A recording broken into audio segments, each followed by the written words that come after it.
Hello friends, welcome to mister Chanti talks. So friends, ఈరోజైతే Tamil movie అయిన Aranmanai part 4 movie OTT review మనమైతే తెలుసుకుందాం.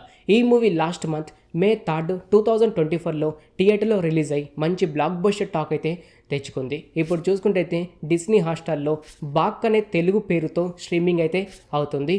ఈ మూవీ కామెడీ అండ్ హర్రర్ పరంగా ఎంతగా ఎంజాయ్ చేస్తారో కామెడీ పరంగా ప్రతి ఒక్కరూ ఎంజాయ్ అయితే చేస్తారు. డైరెక్టర్ బై హీరో అయిన సురేందర్. బేసిక్గా స్టోరీ విషయానికి వస్తే భయ్య, హీరో అయిన సురేందర్ తన చెల్లెలు అయిన తమన్నా భాటియా అలాగే తన భర్త సూసైడ్ చేసుకొని చనిపోయారు అని తెలియడంతో అక్కడికి వెళ్ళిన హీరో అయిన సురేందర్కి ఒక దుష్ట శక్తి అయితే ఎదురవుతుంది.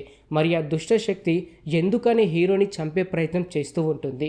ఊరిలో ఉన్న ప్రజల్ని ఎందుకని చంపాలి అని అనుకుంటుంది. అంతేకాకుండా తమన్నా భాటియా అలాగే తన భర్త ఎలా చనిపోయారు, ఇలా ప్రతి ఒక్కటి మీరు తెలుసుకోవాలంటే మాత్రం ఈ బాక్ మూవీ మీరైతే చూడాల్సిందే. ఈ మూవీ మాత్రం కామెడీ అండ్ హర్రర్ భయ్య. కామెడీ పరంగా చూసుకుంటే వెన్నెల కిషోర్ గారు, శ్రీనివాస్ రెడ్డి అలాగే కోవే సర్లా వీరు ముగ్గురు ఉన్నంతసేపు మాత్రం ప్రతి ఒక్కరు ఎంజాయ్ అయితే చేసుకుంటారు. ఫస్ట్ హాఫ్ మాత్రం కామెడీతో స్టార్ట్ అయ్యి సినిమా ఎండింగ్లో కూడా కామెడీతో ఎండ్ అయితే అవుతుంది. అలాగే ఈ సినిమాలో హర్రర్ సీన్స్ అంటూ పెద్దగా ఏమైతే లేదు, అలాగే భయపడే సీన్స్ కూడా ఎక్కువగా లేవని చెప్పుకోవచ్చు. అక్కడక్కడ మాత్రమే ఒక దయ్యాలు అయితే కనిపిస్తూ ఉంటాయి. కాకపోతే స్పెషల్గా మాత్రం ఒక ఫేస్ అండ్ చూపించరు, జస్ట్ షాడోనే చూపిస్తూ ఉంటారు. పెద్దగా భయపడే అంత కూడా ఏమైతే అనిపించదు. ఈ సినిమాలో ప్లస్ పాయింట్ అంటే భయ్య బ్యాక్గ్రౌండ్ మ్యూజిక్ అని చెప్పుకోవచ్చు. బ్యాక్గ్రౌండ్ మ్యూజిక్ సినిమా స్టార్ట్ అయిన కాడి నుంచి ఎండ్ అయ్యేదాకా బ్యాక్గ్రౌండ్ మ్యూజిక్ తోటే సినిమా మొత్తం అయితే నడిపించారు. అలాగే ఈ సినిమాలో తమన్నా భాటియా అండ్ రాశిఖన్నా గారు అయితే నటించారు. రాశిఖన్నా గారు ఓకే అన్న క్యారెక్టర్లో నటించారు, కానీ తమన్నా భాటియా గారు అయితే ఒక బెస్ట్ క్యారెక్టర్లో నటించారని చెప్పుకోవచ్చు. నైట్స్ వచ్చే సీన్స్ మాత్రం ప్రతి ఒక్కరు ఎంజాయ్ చేస్తారు. బ్యాక్గ్రౌండ్ మ్యూజిక్ తోటే నెక్స్ట్ టైం జరుగుతుందో అయితే ఇమాజినేషన్ అయితే చేసుకోలేరు.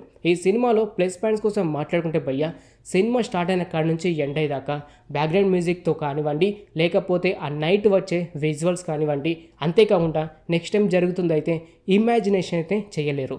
అలాంటి సీన్స్ మాత్రం ప్లస్ పాయింట్ అని చెప్పుకోవచ్చు. హర్రర్ సీన్స్ తోటి భయపెట్టడానికి ట్రై చేశారు, కానీ అంతకైతే వర్కౌట్ కాలేదు. కానీ కామెడీ పరంగా సినిమా స్టార్ట్ అయిన కాడ నుంచి ఎండ్ అయ్యేదాకా ప్రతి ఒక్కరైతే నవ్వుకుంటారు. హీరో అయిన సురేందర్ గారు కూడా మంచి క్యారెక్టర్లు అయితే నటించారు. కోవే సర్లా గారు ఈ సినిమాలో ఉండడం ఒక ప్లస్ పాయింట్ అని చెప్పుకోవచ్చు. వెన్నెల కిషోర్ గారు అలాగే శ్రీనివాస్ రెడ్డి గారు వీళ్ళ క్యారెక్టర్ కూడా బాగుంటుంది. కాకపోతే ఫైట్స్ విషయానికి వస్తే భయ్య, హీరోతో ఒకటి లేదంటే 2 ఫైట్స్ మాత్రమే ఉంటాయి. అది మాత్రం కొద్దిగా యావరేజ్ అయితే అనిపించింది. కాకపోతే ఎందుకని ఆ దయ్యాలు ఒక్కొక్కరిని చంపుకుంటూ వస్తుంది అనేది ఇంటర్వెల్ తర్వాత తెలిసిపోతుంది. క్లైమాక్స్ దాకా ఆ ట్విస్ట్ అనేది మెయింటైన్ చేసి ఉంటే మాత్రం కొద్ది వరకు అయితే వర్కౌట్ అయితే అయ్యేది. మైనస్ కోసం మాట్లాడుకుంటే భయ్య, ఫస్ట్ హాఫ్లో చూసుకుంటే సినిమా స్టార్ట్ అయినాక ఒక 20 to 30 minutes తర్వాత చాలా వరకు అయితే కామెడీ యాడ్ అయితే చేశారు. అంటే సింక్ కాకపోయినా కూడా కామెడీ యాడ్ చేయడం అదైతే అంతగా నచ్చదు. సెకండ్ హాఫ్లో చూసుకుంటే ల్యాగ్ అయితే అనిపిస్తూ ఉంటుంది. అనవసరమైన సీన్స్ యాడ్ చేసి, అంతేకాకుండా అనవసరమైన మాటలు కూడా యాడ్ చేయడం, ఇది మీకు కొద్దిగా నచ్చదని చెప్పుకోవచ్చు. ఇటు తమన్నా భాటియా గారు అయితే కొన్ని క్యారెక్టర్లు అంటే తననే ఏదో ఇంపార్టెంట్ క్యారెక్టర్లో చూపించినట్టు అనిపిస్తుంటుంది, కానీ క్లైమాక్స్ వచ్చేలోపు తనని మాత్రం పక్కకు పెట్టేశారు. అలాంటి క్యారెక్టర్లు అయితే తమన్నా భాటియాగా నటించడం అదైతే మైనస్ అయితే అనిపించింది. అలాగే క్లైమాక్స్ చూసుకుంటే ఏదో ఎక్స్పెక్ట్ చేస్తాం ఫైట్ సీన్స్, కానీ ఫైట్ సీన్స్ అయితే లేకుండా ఫినిష్ అయితే చేశారు. ఈ మూవీ మాత్రం ఫ్యామిలీతో కూడా చూడొచ్చు, ఎలాంటి ఇబ్బంది అయితే లేదు. చిన్నపిల్లలతో కూడా చూడొచ్చు, ప్రతి ఒక్కరు ఎంజాయ్ అయితే చేస్తారు.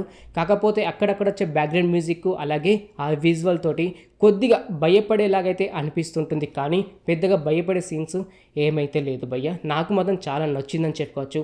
సినిమా స్టార్ట్ అయిన నుంచి ఎండ్ అయ్యేదాకా ప్రతి ఒక్కరు చూడొచ్చు. మంచి సీన్స్, మంచి విజువల్స్, అలాగే కామెడీ సీన్స్, హర్రర్ సీన్స్, ఇలా ప్రతి ఒక్కటి మీరైతే ఎంజాయ్ అయితే చేస్తారు. ఈ సినిమాలో స్పెషల్గా నచ్చింది ఏదైనా ఉంది అని అంటే భయ్య, ఇంటర్వెల్ సీన్ అని చెప్పుకోవచ్చు. ఇంటర్వెల్లో వచ్చి ఆ సస్పెన్స్ అండ్ ఆ సీన్ ఎంజాయ్ అయితే చేస్తారు. అంతేకాకుండా క్లైమాక్స్లో వచ్చి ఒక ఫైట్ ఉంటుంది. అమ్మవారిని అయితే ఒక 10 to 15 seconds అయితే యానిమేషన్లో చూపెడతారు. అది మాత్రం గూస్ బంప్స్ అని చెప్పుకోవచ్చు. ఆ టైంలో బ్యాక్గ్రౌండ్ మ్యూజిక్ కూడా హైలైట్ అయితే అనిపిస్తూ ఉంటుంది. కాకపోతే ఏదైతే విలన్ అంటే దయ్యం ఉంటుందో దాన్ని ఫినిష్ చేయడం చాలా వరకు కామెడీగా అయితే అనిపిస్తుంటుంది. ఏదో ఎక్స్పెక్ట్ చేస్తాం అంటే హైలైట్ ఫినిషింగ్ టచ్ ఇస్తారని అనుకున్నంతకైతే అనిపించదు. అది అయితే నాకు చాలా వరకు నచ్చలేదని చెప్పుకోవచ్చు. Okay, no problem. ఓటీటీలో చూడాల్సిన మూవీ లిస్ట్లో ఈ బాక్ మూవీ కూడా ఒకటి. ఫ్రీగా ఉంటే వెళ్ళి చూడడానికి అయితే ట్రై చేయండి ఫ్రెండ్స్. ఇప్పుడు చూసుకుంటే డిస్నీ హాట్‌స్టార్‌లో స్ట్రీమింగ్ అయితే అవుతుంది. ఓకే ఫ్రెండ్స్, చూసారు కదా తమిళ్ మూవీ అయిన బాక్ మూవీ ఓటీటీ రివ్యూ. ఇలాగే ప్రతి ఒక్క మూవీ ఓటీటీ రివ్యూ అండ్ ప్రతి ఒక్క వెబ్ సిరీస్ రివ్యూ ఇలా ప్రతి ఒక్కటి మీరు తెలుసుకోవాలని అనుకుంటే మన ఛానల్ని సబ్స్క్రైబ్ చేసుకొని పక్కనుండే గంట సింబల్ని యాక్టివేట్ చేసుకోండి. మరొక మూవీ రివ్యూతో మీ ముందుకైతే వస్తాను. Thanks for watching.